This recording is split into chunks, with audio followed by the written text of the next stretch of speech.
जय श्री राम। प्यारे भक्तों, ऐसे मनुष्यों को ईश्वर की प्राप्ति जरूर होती है। कौन से वो मनुष्य हैं प्यारे भक्तों, जानने के लिए अंत तक बने रहिएगा। एक एक शब्द को ध्यान से सुन लीजिएगा, बहुत ही काम के शब्द हैं।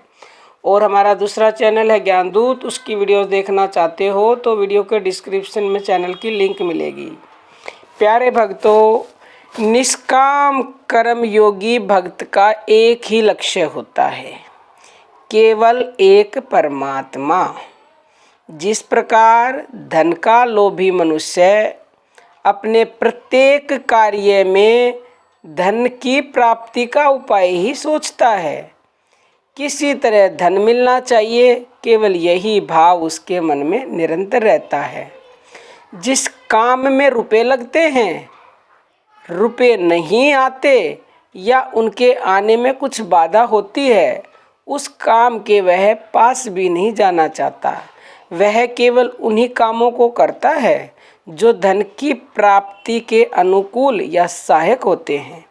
इसी तरह प्यारे भक्तों, निष्काम कर्मयोगी भी 8 पहर 64 घड़ी मन वाणी शरीर द्वारा उन्हीं सब कर्मों को करता है जो ईश्वर को संतुष्ट करने वाले होते हैं। समझे प्यारे भक्तों, कौन से मनुष्य? निष्काम का मतलब होता है बिना फल की इच्छा के कर्म करना, यानी ऐसे मनुष्यों की कोई भी इच्छा नहीं होती। वो हर पल, हर क्षण, हर घड़ी मन, वचन और वाणी यानी शरीर के द्वारा, मन के द्वारा और वचन यानी वाणी के द्वारा वो जो भी कार्य करते हैं वो इसीलिए करते हैं कि केवल और केवल हमारे परम पिता परमेश्वर संतुष्ट हो सकें।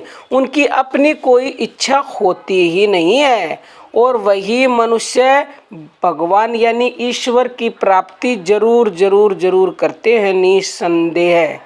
वह भूल कर भी परमात्मा की प्राप्ति में बाधक होती है ना, जो चीज़ें जैसे चोरी जारी, झूठ कपट, जैसे कि दारू पीना, और भी जैसे मीट मांस खाना, अभद्र किसी के साथ व्यवहार करना, ऐसे कर्मों को और व्यर्थ समय नष्ट करने वाले प्रमाद आदि कर्मों को कदापि नहीं करता। करना तो दूर प्यारे भक्तों, ऐसे कार्य उसे किसी तरह अच्छे ही नहीं लगते। वह निरंतर उन्हीं न्याययुक्त और शास्त्र विहित कर्मों के सोचने और करने में ही लगा रहता है, जो उसके परम लक्ष्य परमात्मा की प्राप्ति के अनुकूल और उसमें सहायक होते हैं। वह दूसरे के सुहावने और मान बढ़ाई वाले कर्मों की ओर देखता भी नहीं, चुपचाप स्वाभाविक ही अपने कर्तव्य कर्मों को करता चला जाता है। वह ये नहीं देखता कि अमुक कर्म छोटा है, अमुक कर्म बड़ा है, क्योंकि वह इस बात को जानता है कि कर्मों का स्वरूप परमात्मा की प्राप्ति में हेतु नहीं है, उसमें हेतु है अंतःकरण का भाव। भाव से ही मनुष्य का उत्थान और पतन होता है प्यारे भक्तों। भाव के भूखे हैं भगवान, भाव ही एक सार है, भाव से उनको भजे तो भव से बेड़ा पार है। इसलिए भाव से भजिए, चाहे एक घड़ी ही भजिए।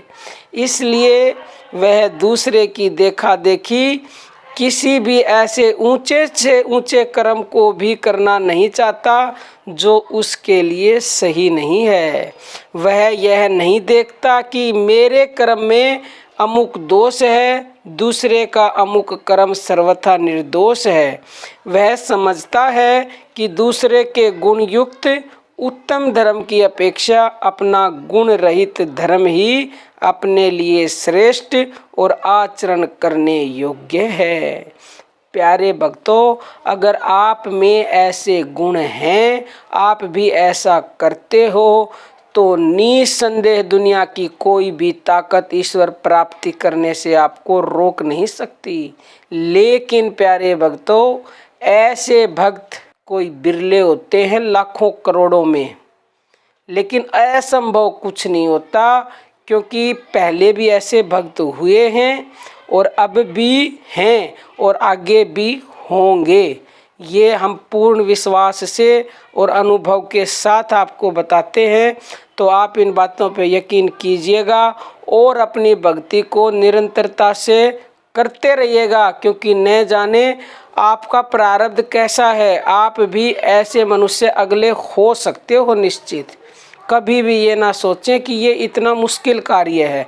प्रभु की जब कृपा हो जाती है तो असंभव तो कुछ होता ही नहीं है। वो तो पलक झपकने की देरी है, इतनी देर में तो पता नहीं क्या कर दे। वो अनंत कोटि ब्रह्मांडों का मालिक है।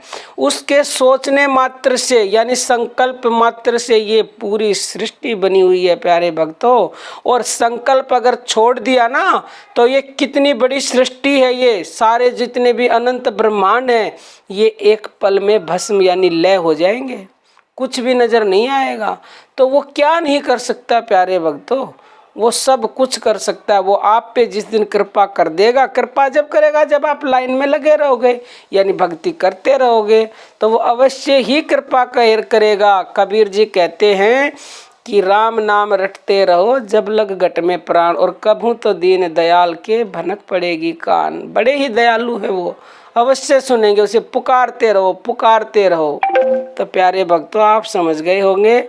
और कोई भी आपका प्रश्न हो किसी भी समय आप पूछ सकते हैं। हम हर संभव कोशिश करते हैं आपके कमेंट का जवाब देने की। तो प्यारे भक्तों अब हम अपनी वाणी को विराम देते हैं। जय श्री राम प्यारे भक्तों।